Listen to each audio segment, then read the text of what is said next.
Lend your ears, lend your hands, lend your movement, anything you can. Come to teach, come to be taught, come in the likeness and the image of God. 'Cause you can be like that, with all that humbleness and all that respect.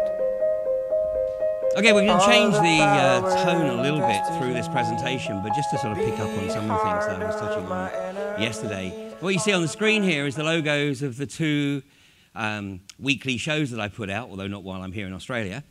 Fracking Nightmare, we've done 40 episodes of Fracking Nightmare over the past 12 months, and I think 28 episodes of Humanity versus Insanity, the Crane Report. The channel that these were originally broadcast on was effectively shut down by the British government. They have a private company called ATVOD, the Authority for TV and Video on Demand, and they decided that the channel either had to submit themselves to regulation, which was going to cost £250,000, or go off the air. So unfortunately, the shows disappeared for a while, but they're all back up on my YouTube channel, which is Ian R. Crane. And my last guest on Humanity versus Insanity, the Crane Report, before I came out here, was this gentleman, Ken O'Keefe. Ken O'Keefe is a former US Marine.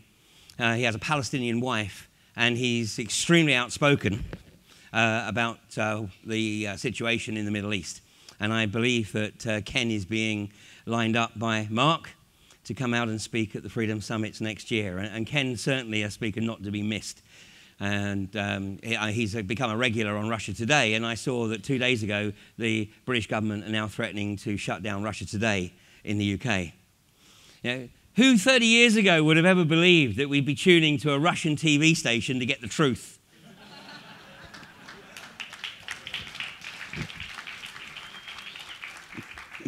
Unbelievable, isn't it? You couldn't make this shit up, I tell you. Okay, let's just dispel a few myths. How many people here think that we're running out of hydrocarbons? Nobody thinks we're running out of hydrocarbons? Okay, well, we might run out in about 1 million years. There is no shortage of hydrocarbons. The hydrocarbon industry knows exactly where the next generation of hydrocarbons is coming from. They're just going for the low-hanging fruit at the moment. Anybody got any idea when it was that Henry Ford was instructed to stop building the electric car? 1896. 1896. In the late 19th century, 2/3 of Ford's production was electric vehicles, because the electric vehicle was clean, it was quiet, it was low maintenance. Obviously, it didn't have a long range, but then suburbia wasn't the sprawl that we know today. So the electric vehicles could be charged up in the home. The owner could drive the few miles into the city centre and then plug it in and then drive it home again. So there was infrastructure in place in the late 19th century to recharge electric vehicles, particularly in the northeastern states and the midwestern states of the US. In the southern states, where distances were much greater, the plantations, then the internal combustion engine was the vehicle of choice. And the reason that Henry Ford was instructed to shut them down was because a certain individual by the name of Rockefeller, John D. Rockefeller, who had the monopoly on Standard Oil, instructed Ford to shut it down so that they could establish this effective monopoly on using hydrocarbons for primary fuel source. Now, doesn't it strike anybody? You look at the speed at which technology evolves. You know, I mean, 30 years ago, we had a house brick for a mobile phone. You know, today, we've got pretty much a phone that does everything. I mean, it makes Star Trek look Victorian. And yet, we're still relying on a technology that's about 130-odd years old for our primary means of transportation and our primary energy sources. Doesn't it strike you as pretty strange? Plus, of course, the fact that the mileage that we get, and I'm sorry, I can't think in litres per 100 kilometres, but the mileage that we get from our vehicles is very carefully controlled. The average in the UK is 35 miles per gallon.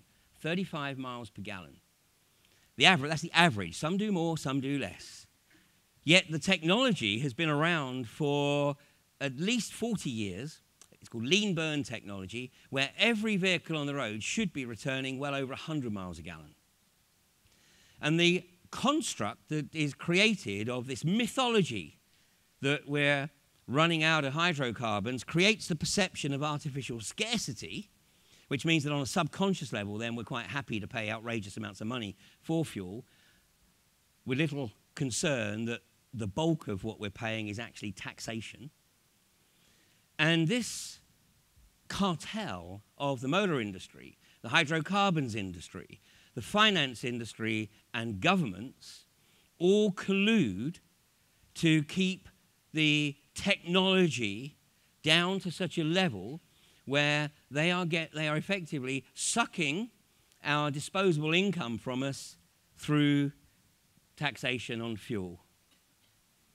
And until such time as they find another way to raise taxation quite so effectively, then they will keep it where it's at. What you see on the screen here is a vehicle that has been developed by Volkswagen. And this is a challenge that's given to the apprentices at Volkswagen every year. And the challenge is to come up with a 1-litre engine that exceeds the mileage of the apprentices who designed the previous version. And they're up to 300 miles per gallon, which is 3.5 litres. 300 miles per gallon. Now, when this went across to the US press actually demonized it. They rubbished it because Volkswagen had claimed that they had developed a vehicle that returned 300 miles a gallon. And the American media ridiculed it because it only achieved 260 miles a gallon. But what they conveniently forgot to mention is that whilst there are 8 US pints in a US gallon, there's only 16 fluid ounces in a US gallon, whereas there's 20 fluid ounces in an imperial gallon. So consequently, when you take account of the difference, the vehicle achieved exactly what the manufacturers claimed, 300 miles a gallon. But again, that's how the media demonizes it. And instead of the American people going, well, that's still amazing, 260 miles a gallon, they went, see, it's just hype. That's how conditioned we are. So, yeah, this was unveiled at the Qatar Motor Show. But have a look at this, because this was announced in the Sunday Times about 2.5 months ago, I think it was. Oh, 3 months ago, July, there we go. The 217-mile-an-hour saltwater-powered vehicle has been approved for use on European roads. Anybody heard about this? Oh, a few of you. Excellent. Okay. Well, I can pretty much guarantee that you're not going to hear about it for much longer. Because once again, the cartel will find a way to effectively bury this. This is old technology. This technology is 25 years old. Anybody here heard of Stanley Myers? Yeah, well, Stanley Myers, of course, was effectively killed because he refused to sell his water power vehicle technology to the US government. But here it is, it's been developed by a private company, and it's now approved for use on European roads. If you want one, unfortunately, it doesn't come cheap. At the moment, it's £1.7 million, which is about 3.5 million Australian. But nonetheless, the technology is there. And like all technologies, it's pretty damn expensive at the start, and then it'll come down as time goes on. But I can pretty much assure you this will be buried. Like EV1. Anybody heard of the EV1? Yeah, a few of you. This was an electric vehicle. In fact, that's what EV stood for, Electric Vehicle 1. It was developed by Chrysler in the mid-1990s. Extremely popular. It had a good range because it had new battery technology. But Chrysler didn't own the battery technology. So Chrysler wanted to get its hands on the battery technology. So it had an arrangement with a Czech couple who developed the battery technology. And they were very happy to enter into obviously a manufacturing arrangement with Chrysler. But Chrysler said, look, you know, actually you are restricting our production capacity because what restricts us in terms of output is your ability to deliver the batteries. And they said, well, we'd like to extend, but, you know, we haven't got the funds to do that. And Chrysler said, we'll organize the funding for you. So they organized the funding. They built the factory, bought in new equipment. They're ready to up the output of the batteries. And just as they were ready to get go, Chrysler said, oh, had to change of plan. We're going to shut down the manufacture of EV1. And the couple that owned the battery technology said, but hang on a second, you know, we entered an agreement, and you know, we've built this factory, we've borrowed the money from you to buy the plant, and now you're going to pull the plug on the project? And Chrysler said, tell you what, we'll take it off your hands. So this is how the corporations work. You know, they want entrepreneurs. They claim they want to stimulate entrepreneurship. Well, of course they do. They want to stimulate inventors because they know they can't have the monopoly on inventions, and they know a lot of people like to work independently. So they stimulate the entrepreneur on the basis that that brings the idea into the physical realm, and then they'll snap it up and take control of it so that basically there's no competition. So this is what we're dealing with. And as for the hydrocarbons, of course, you know, where we're at right now is the low-hanging fruit is being milked, which is the coal seam gas, in particular in Australia. It's a shale gas in the US and in the UK. And the problem with this is the legacy, as I mentioned yesterday, the legacy that it actually leaves behind. And in the US, what you see here in the red is all of the shale plays. And most of these shale plays were in very, very remote areas. You know, and the US, well, the oil and gas industry has a term for exploiting hydrocarbons in remote areas. They're called sacrifice zones. Sacrifice zones. Okay, so Queensland, particularly southern Queensland, is a sacrifice zone, as you'll see in a second.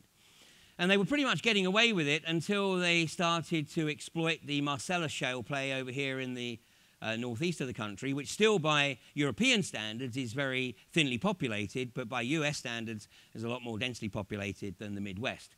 And it was at this point that there was a much greater awareness of the damage that this industry was causing.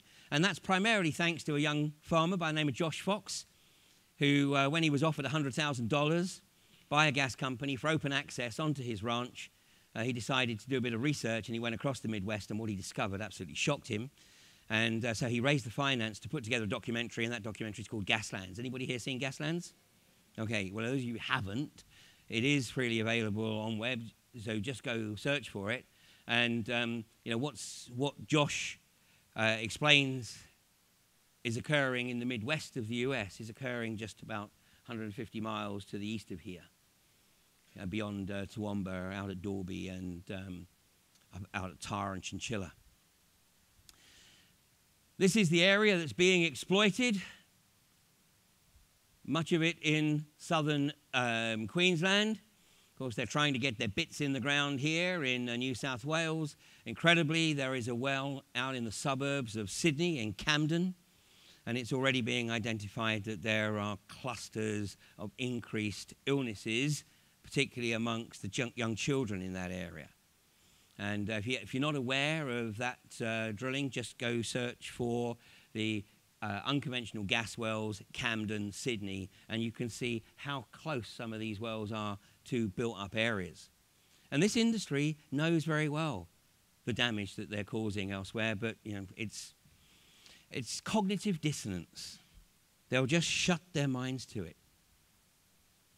But the big concern, of course, as all these gas wells are drilled, and these are clusters of wells that have been drilled, because it's unconventional geology, you need 6 to 8 vertical wells per square kilometre.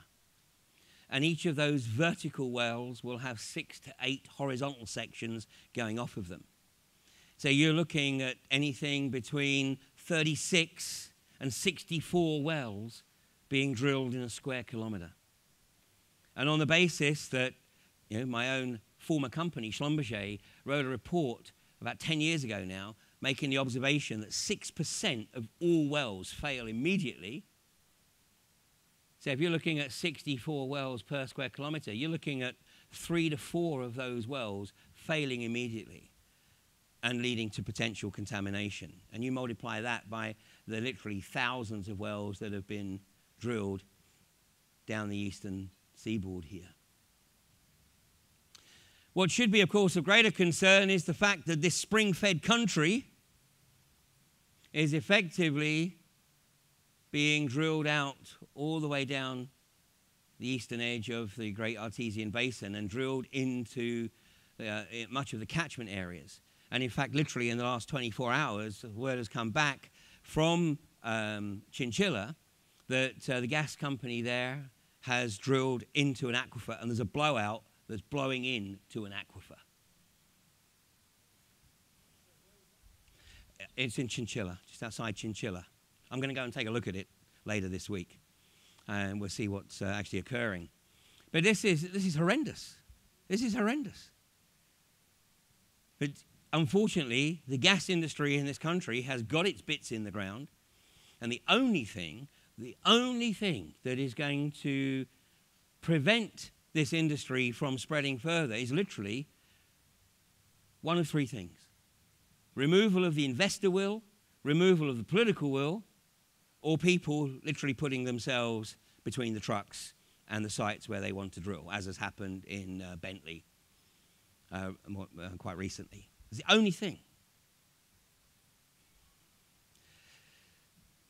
This is one of the guys from Gloucester a few weeks ago. It's a young man called Ned, and here he is on his way to the rig, and that little construction there came in very useful as he locked himself onto the rig for 5 hours. That's the kind of thing that slows it down, obviously makes it more expensive for the operation, and if it's properly publicised, then obviously it helps to raise awareness. But incredibly, this information is not even being spread around the social networks in Australia. There almost seems to be some control of social networks. Brian Monk, the farmer that I'm going to go out and spend some time with later this week, has posted a number of videos over the last 2 years showing the devastation in his immediate area, showing the contamination of his farm, showing the gas in his water. Those videos are barely getting a few hundred views, yet they should be going viral. So what's happening here? You know, I posted a video from Gloucester, which I took, I've lost track of time now, 10 days ago, a little more, two weeks ago, and one of those videos has had well over 2,000 hits. The number of Brian's videos that in some cases have been up for months that have had more than 2,000 hits is just 2 or 3, and those are ones that have been picked up by other people and then shown in the US and in the UK. Yet they're not being spread around here in Australia. So somehow the social media is effectively being corralled to prevent the wider awareness of the magnitude of the destruction. In the local areas, you know, people are turning out at weekends, which is great. I mean, that all helps to raise the awareness. But ultimately, the industry and the politicians and the gas companies don't really give a damn about weekend protests. The purpose of a weekend protest, obviously, is to raise awareness in the local community. But in the scheme of things, the industry and the politicians don't care. It's like petitions. You know, they're a social safety valve. Because people think that once they've put their name on a petition or once they've turned up at a weekend rally, that's it, I've done my bit to show my opposition to this, and then it's back to the routine. This is a guy who was taking up residence at the gate of Gloucester, and he looks fairly comfortable, which is just as well, because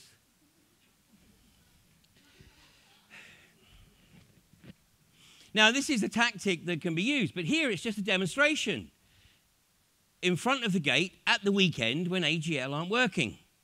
It's a demonstration. So it's an indication of what can be done, and certainly at Bentley, this was used to very good effect to literally block the entrance to the well site.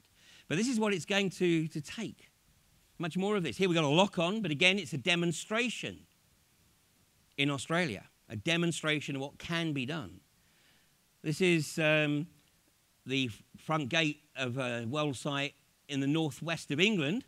This isn't a demonstration. This is two guys who are literally cemented in to this here, and it took the police rescue team. They call them protester removal teams. It took them 5 hours to cut through this. and then obviously they get arrested, they get charged with obstruction. But thankfully in the UK, we have the Human Rights Act, and two of the provisions of the Human Rights Act, the fundamental right to assembly and the fundamental right to peaceful protest.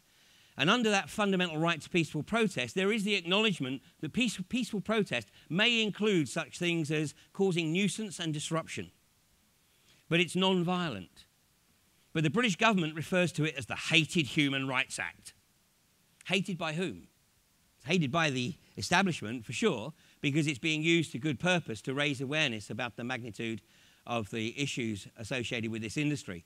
And the reason that this is such an issue in the UK is that in a country that's 1/7 the size of Queensland, 64% of the country is currently up for grabs by the unconventional gas industry. 64%.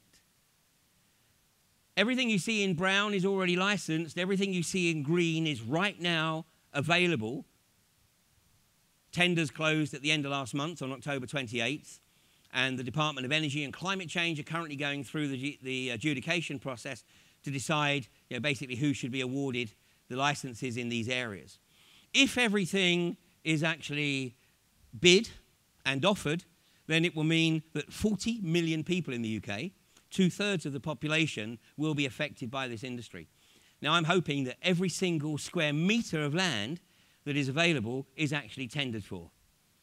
Because if it's tendered for and then awarded, it means that 40 million people in the UK better start taking an interest in this industry and come to the realization of what's about to descend upon them. Sadly, in Australia, literally in the last 5 years, Queensland has had over 4,000 wells drilled.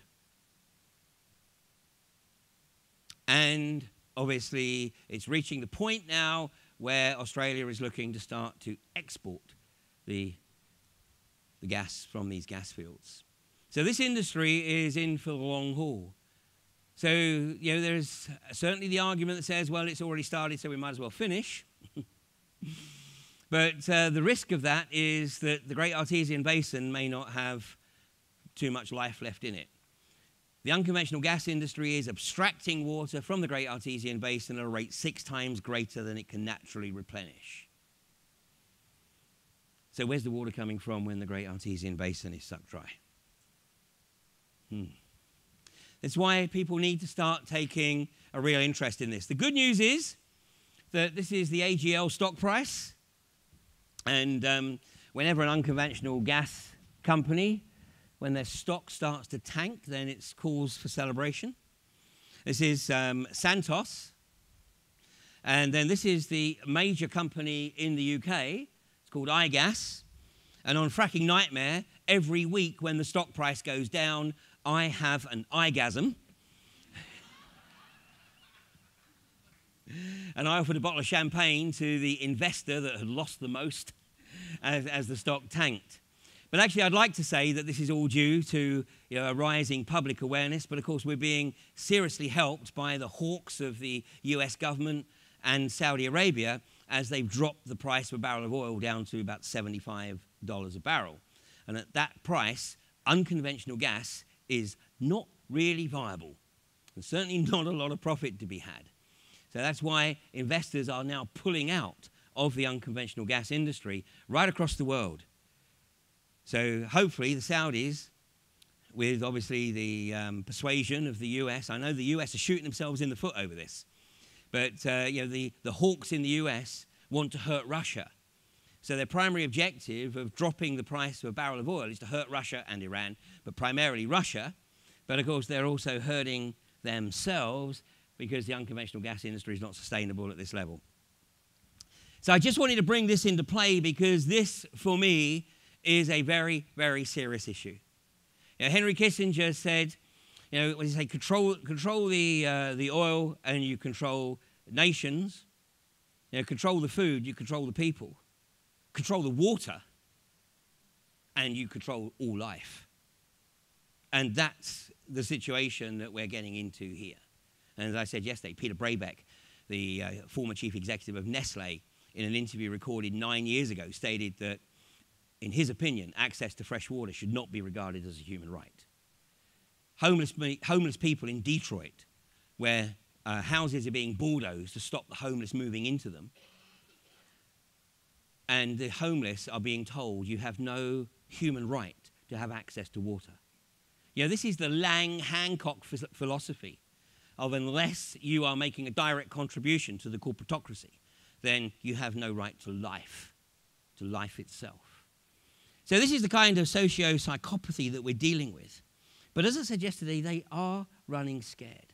And that's why they're ramping up the game here. And that works in our favour. Have we got any Star Trek fans in the room? A few who admit it.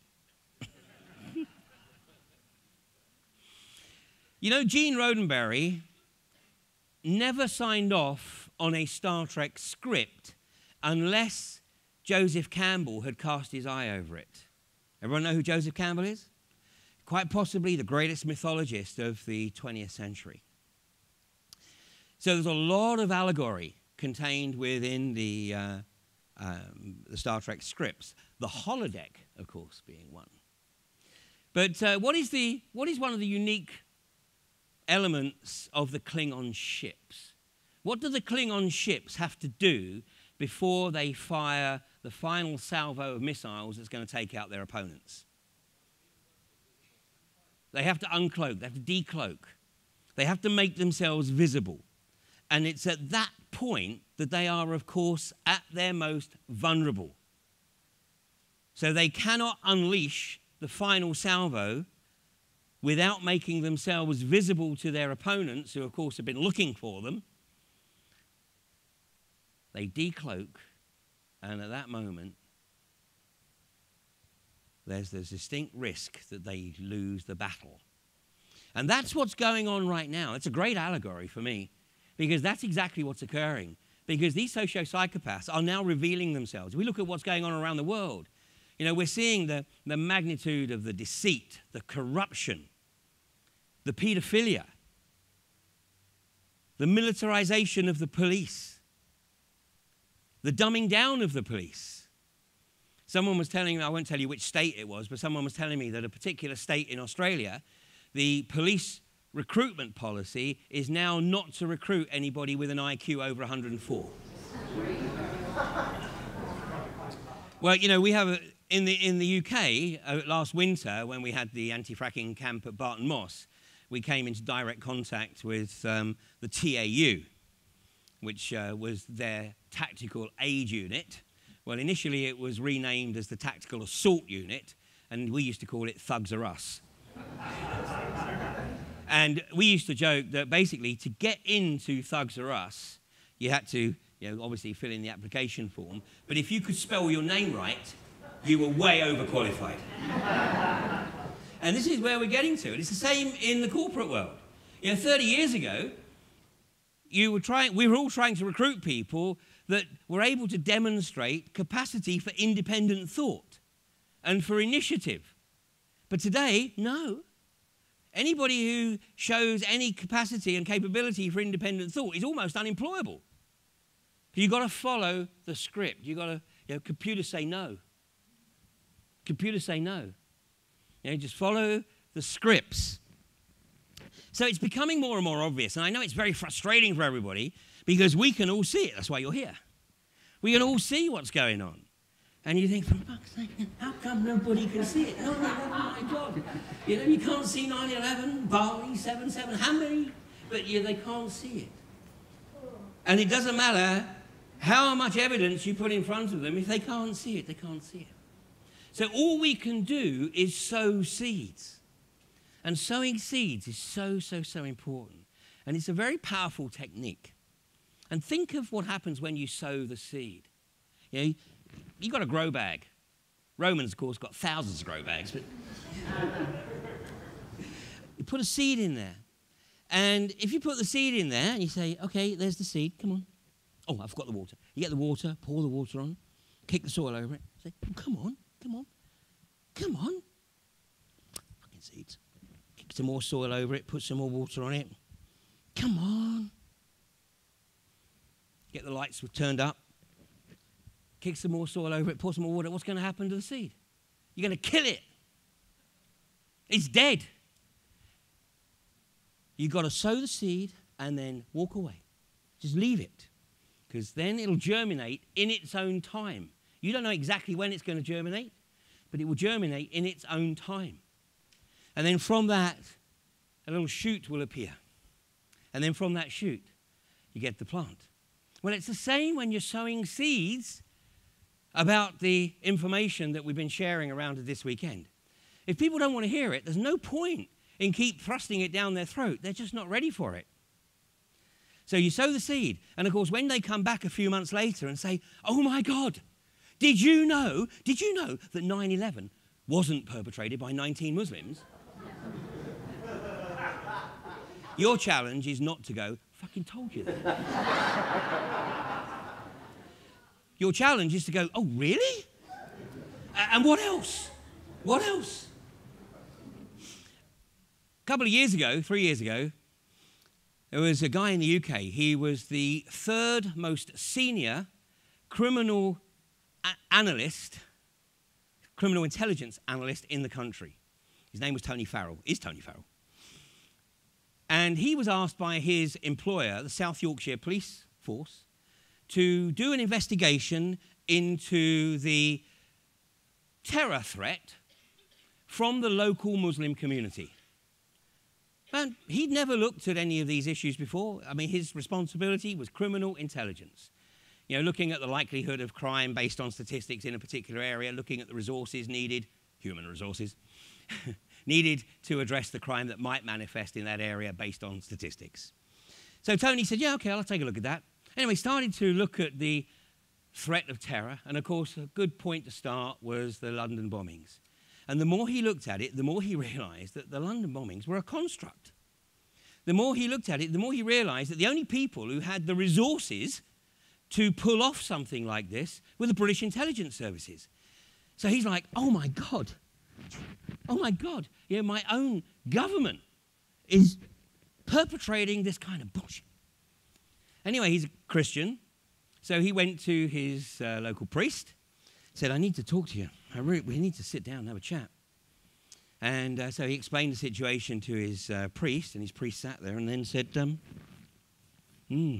bit of a dilemma, eh, Tony? Have you looked at 9/11? And Tony went, what? 9/11? No, surely not. Priest said, no, don't take it from me. Go take a look. Tony went and looked at 9/11. He went, oh my God. So Tony compiled a report and submitted it to his bosses. Unfortunately, the front cover was rather graphic, and it pretty much gave away what was probably in the report. So he handed it to his boss, and his boss said, I'm not reading that. I'm not reading that. Tony said, how can you not read it? You asked me to do an analysis on the likely terror threat, which I've done, and here it is. And the guy said, yeah, but I think I know what's in it. He said, yeah, but you only think, you don't know. And the guy said, well, yeah, I think I know what's in it. Am I wrong? Tony said, I can neither confirm nor deny. So he took it to his boss's boss. And his boss's boss said, Tony, I'm not reading that report. Anyway, Tony was put on gardening leave.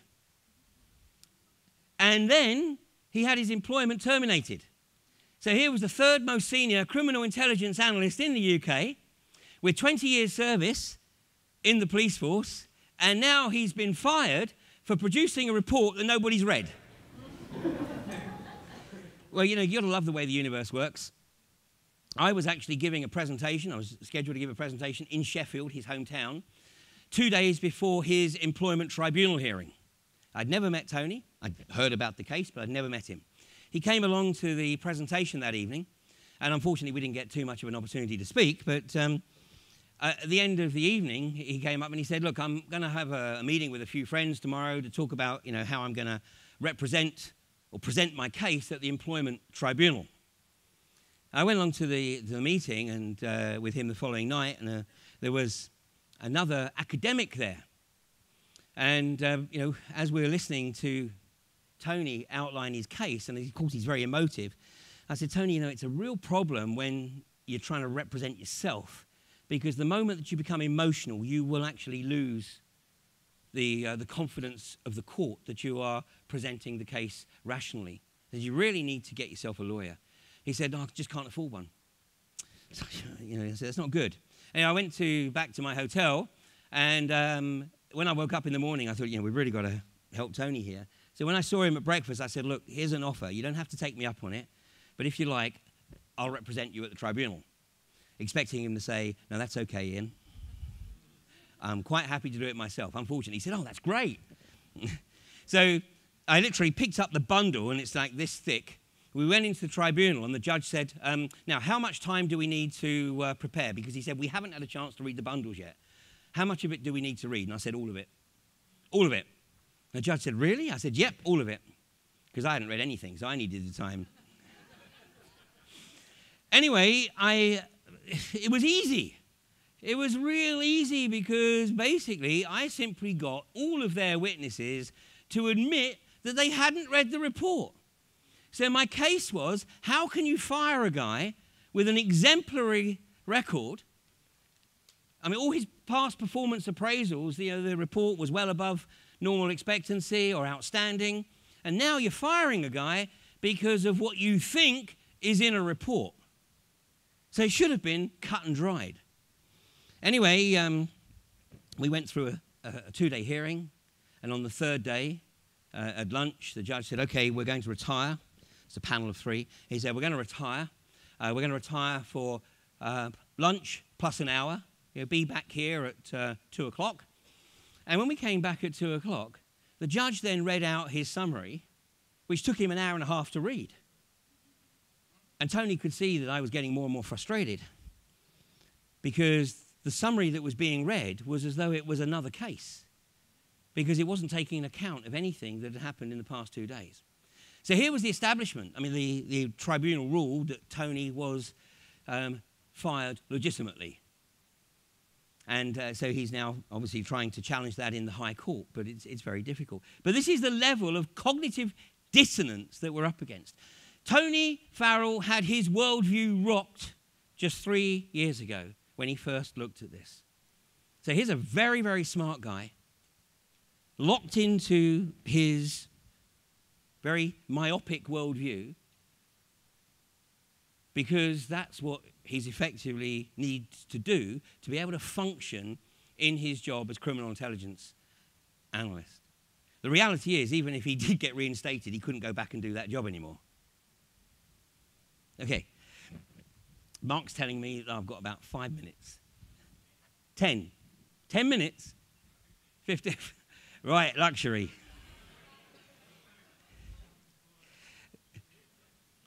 Okay, I just want to share this with you quickly. Okay, in fact, I want to share everything with you quickly. Yesterday I said that, basically they're trying to ramp up the speed with which they shut us down, with which they lure us into the mainframe. This is actually the promo for the film Transcendence. Anybody seen Transcendence? Yeah, if you haven't seen Transcendence, I would actually recommend that you do watch it. And Lucy.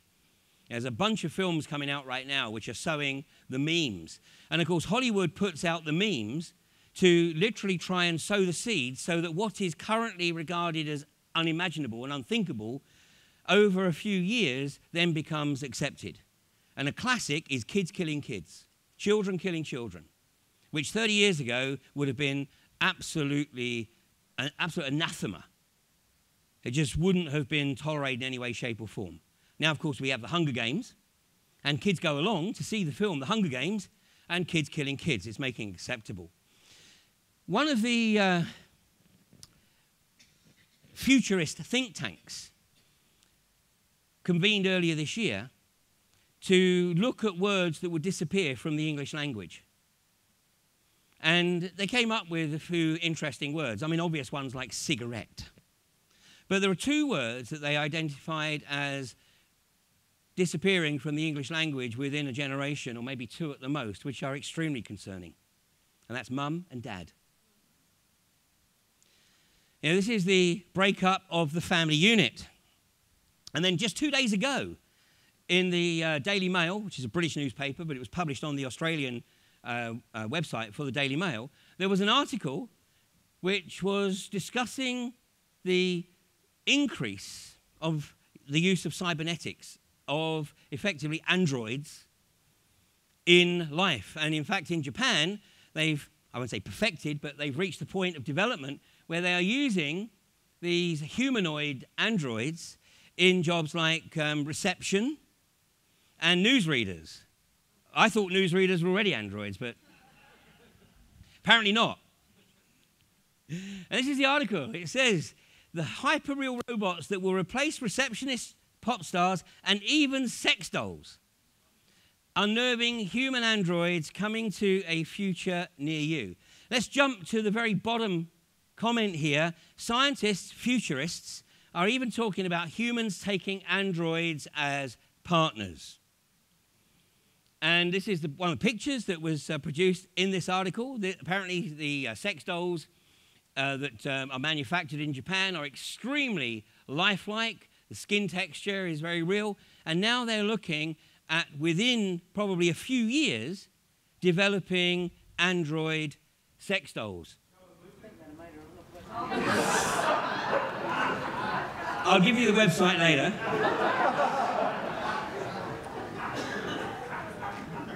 It says it's not inconceivable, says an Orient industry spokesman, that we will be making android life partners in the near future.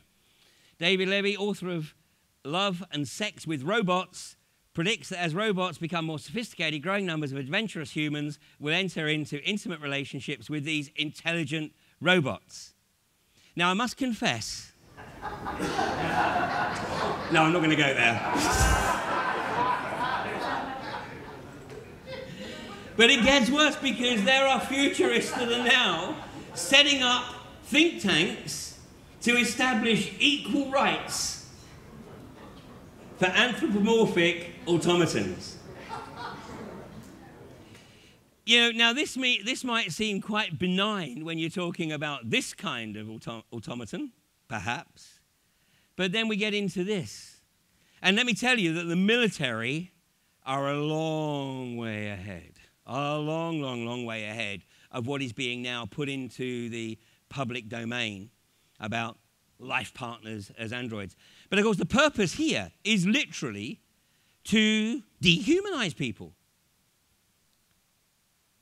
To convince them that, you know, you don't need any human interaction, because it's actually far more enjoyable to have interaction with a programmable android.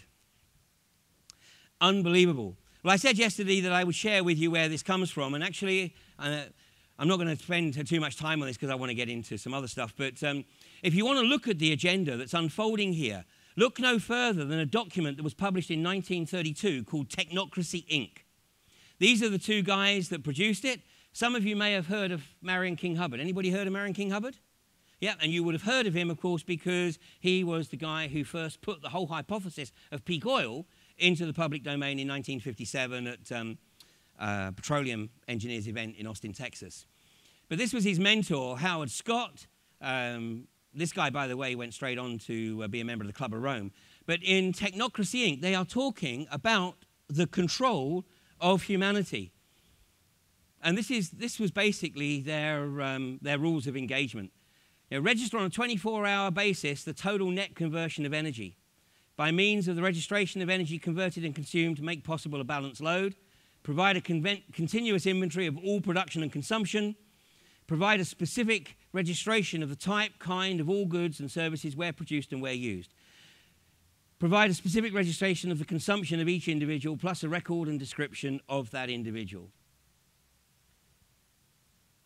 And they were putting forward the very early hypothesis that unless you are contributing to their balanced, resource-based economy, you have no right to the basics of life. It's all out there. You've got to know you've got to have an idea of what you're looking for, but unfortunately, the vast majority of people don't have the time, even if they have the inclination, because they're kept running on the treadmill. And what the establishment is trying to do is basically keep people locked into their left brain. The left brain, which an increasing number of neuroanatomists and neurosurgeons are beginning to recognize is not a single organ. It's at least two organs, separated by the corpus callosum. The left brain is the transmitter-receiver that effectively connects us with this physical, empirical, material realm in a very, very narrow bandwidth, the narrow bandwidth of all the senses. Very narrow visual bandwidth, very narrow oral bandwidth. There's so much more out there. We may catch glimpses of what the right brain is capable of, but we're not allowed to dwell on it. So how many people here have had an experience that they can't explain? I'd be surprised if there were too many that haven't. Yeah? And generally, of course, we don't normally talk about them for fear of being labelled as crazy. And you certainly don't talk to your doctor about it, because otherwise you're going to find that you're on medication fairly quickly. But the reality is more and more people are experiencing things that they just can't explain, but neither can they deny. And the good news is that more and more people are starting to talk about them. More and more people are starting to write books about them. This is an incredible book. Some of you may have heard me tell this story before about how this book came into my life. Basically, I was talking to my son about this book and how I'd love to lay my hands on a copy of this book, especially a first edition. And we were literally traveling in Central America, and we went into a pizza restaurant in Copan. I didn't even want pizza, but my son wanted pizza. And when I went to the book exchange in the corner there, this book was right in the middle of the bookshelf, and I'd been talking about this book for the previous 2 days. And then my son said, "Yeah, but you must have put it there." Well, eventually he acknowledged that I hadn't put it there, and we talked about the whole process, and then he started to share some of the experiences that he had had. I showed you this yesterday, the graphic where the baby is the only one that is a normal-shaped head here. All the rest are blockheads. What is being intimated in this artwork is that by the time the humans get to young adulthood, then they have to be turned into blockheads, controlled by the system. So let's have a look at some of these things, this bio-spiritual warfare that's going on. And I know every one of you here will probably be aware of these, but what are we doing about it? Number one, of course, is the vaccinations. You know that now in the US, if you die within 48 hours of having a vaccination, it was nothing to do with the vaccination. And they've just introduced the same in the UK. Rudolf Steiner 100 years ago said a way will finally be found to vaccinate bodies so that these bodies will not allow the inclination towards spiritual ideas to develop. And all their lives, people will believe only in the physical world they perceive with their senses. Of course, the word spiritual here is simply being used as a catch-all term to cover anything that can't be explained by physical, empirical, material, Newtonian terminology.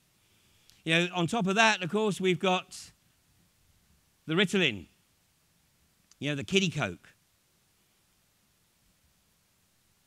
Ritalin. In the UK now, doctors are being encouraged to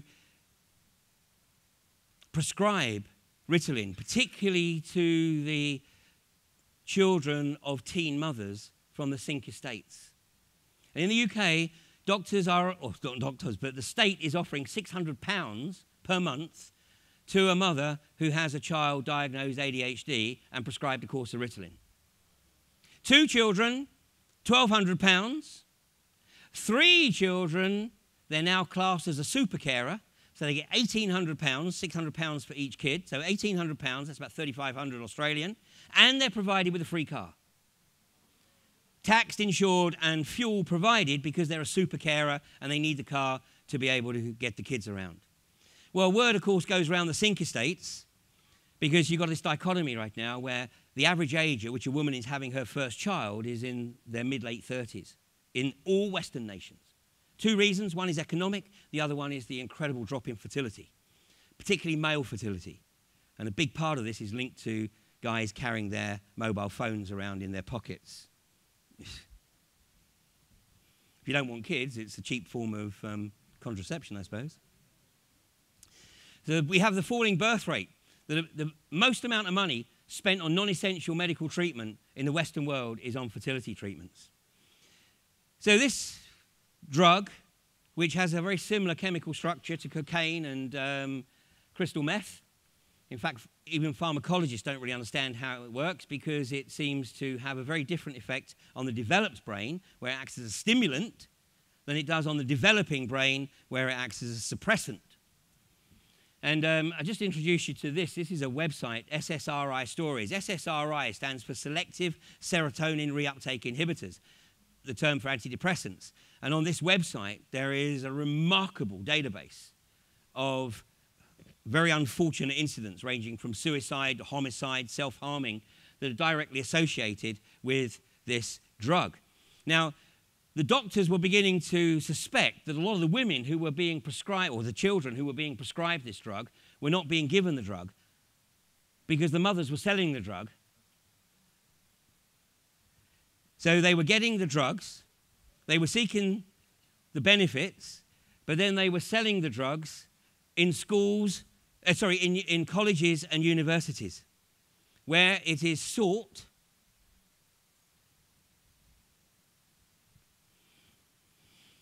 as the drug of choice for parties and studying.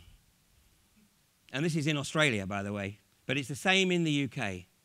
It's the same in the UK. So now, when the kids go back to the doctors are required to give the kids a urine test before they issue another prescription to make sure the kids are taking these drugs.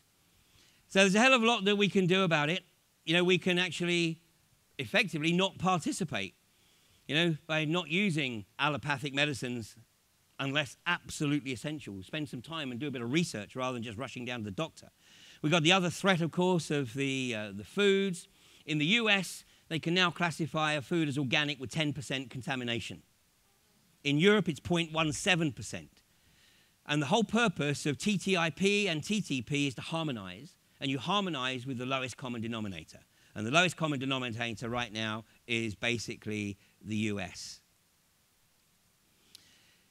You know, obviously we have the TV. You know, and in Australia, what is it, 3.5 hours average? The US, of course, 8+. But, you know, get away from the TVs. Get the kids away from mobile phones. Stay indoors. Particularly in Perth, where they're spraying at night now. When I was in Perth, I was staying with a doctor there. He told me that when you do a hair analysis of people who live in Perth, the barium content is higher, much higher than those of people who live out in the boonies. You know, you've just heard AB talking about the fluoride in the water, where they're now looking to up the game in Ireland by adding lithium. You see here, at the bottom here, it says lithium is also used as a neurological drug for mood stabilization. You know, the establishment are exposing themselves. They're desperate to keep people locked in to the left brain. But, you know, 4 years ago, I spent some time with these wonderful people, the Cuero, in Peru. And these people had been lost to the world for 400 years because they'd been chased up into the high Andes. And one aspect of the wisdom that they shared with me when I was there in May of 2010 was that, you know, everything that is occurring right now is aimed at bringing people to a new level of consciousness. There's something happening which will aid that process that is external, but we can also contribute to this process by trying to effectively step away from the construct that's being created by those who think they are the rightful rulers of a planetary fiefdom. This is the outside help that they say we are getting, significant in terms of helping us reawaken what has been termed as junk DNA. But there's something else that these guys shared. And what they said was that to bring about the change, we have to participate in two ways. And we have to participate in both of these. We can't do one without the other. Or we might, but it's not going to achieve the same impact. Their observation is that to bring about the change, we must visualize, we must take some time to visualize the future that we want to see, the legacy that we really want to leave for future generations. But whilst we're visualizing that, we shouldn't restrict ourselves. We shouldn't limit that visualization, because if we limit that visualization, we may actually be limiting what can ultimately manifest. Whereas what can ultimately manifest right now may be way beyond our bounds of perception. So we have to leave it open to something maybe even more magical. But the other thing that we have to do is we have to participate in trying to bring about the change. And as I said yesterday, there's so many things that we can pick up on. You know, whether it is the geoengineering, whether it's the GM foods, whether it's the fluoridation in the water, and the lithium, God forbid, whether it's the immunization, whether it's the use of Wi-Fi in schools. In my opinion, all schools should be hardwired. I'm not saying do away with the computers, but hardwire them. Don't flood the kids with Wi-Fi. You know, there's a lot of things that we can do, and we need people to pick up on all these things. Smart meters coming in at a phenomenal rate. If something is labelled as smart, ask the question, who's it smart for? Because it ain't going to be smart for you. So these are the two things that, you know, we have to, or the Quero certainly suggests that we should do. And the other aspect of this, as Rudolf Steiner made the observation 100 years ago again, he said, he who would create the new must be able to endure the passing of the old in full tranquility. You know, I hear people talking about, you know, saying, well, you know, we have to just live without any possessions. No, we don't.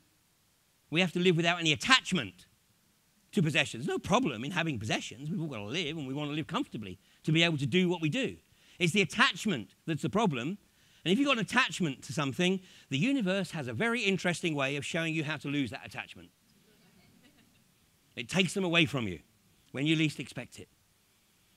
So every one of you is here because you know that something is happening. And the establishment know that something is happening. And the problem is, they don't know how to stop this rising tide of awareness.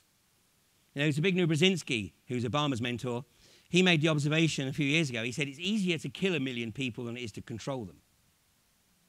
And that might just be a little bit too obvious. I mean, they're doing it in some parts of the world. But, you know, we do have an absolutely tremendous opportunity to reach the next level. I thought I was being smart when I came up with the term a few years ago, homo luminous. But I've actually learned I don't have an original idea in my head. Because if I think that I might have had an original idea, it only takes about 3.5 nanoseconds to go on a search engine and find that somebody else said the idea long before me. And in fact, that's how I got to Peru. Because when I came up with the term homo luminous, I thought, no. Somebody else has come up with that one. And I discovered a guy called Alberto Villoldo. And then it was reading some of Alberto Villoldo's books that led ultimately to me going to Peru. You know, we're all in this together. You know, there's a lot of spiritual narcissism out there. And, you know, just walk away, just steer clear of that. Our challenge is to try to encourage people to see for themselves. You cannot tell anybody the truth. People have to come to their own realization of what truth is. I love that term, realization. Come to your own determination of what it's all about. You know, I am very optimistic. I actually have great faith in humanity. Yes, it gets frustrating at times. I'd be a liar if I didn't say I have the old fuck moment every now and again. But ultimately, what I see is humanity striving to bring about the changes that we all know we need to see. We're looking for that breakthrough. Well, what we got to do, and this is the part of the Quero wisdom, if we keep making the effort to bring about the changes, if we visualize the type of changes that we need to see, then that change will come. And it'll come in ways that we least expect. It'll come out of left field. You know, I have this vision of the celestial scriptwriters sitting around the table, sort of working out the script of what's going to unfold. And every time we think of what's going to bring that change about, they go, oh, shit, that's another one off the list. Because they have to come up with something we haven't thought of. And it will come. It will come. And our challenge is to embrace that change. Not to be frightened of it, not to be fearful, not to panic.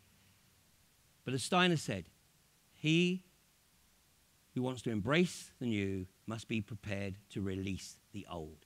Release the attachment to everything and just allow yourselves to surrender to what's going to unfold here. But contribute. Make an active effort to contribute. Many of you, perhaps all of you, already are. But just look at how you can take it to another level. And never underestimate the power of an individual contribution, because although we may think individually we can't actually do very much, but our individual contribution is part of the collective. And collectively, we are so awesome that those who think they're the rightful ruler of a planetary fiefdom are running scared. So thanks for sharing the time with me. And I'm going to leave you with a quote that's one of my favorite quotes. And this quote does not come from Russell Crowe. The scriptwriters of Gladiator had obviously read the works of Marcus Aurelius. And Marcus Aurelius made this observation. He said, what we do in life ripples through eternity. Thanks very much.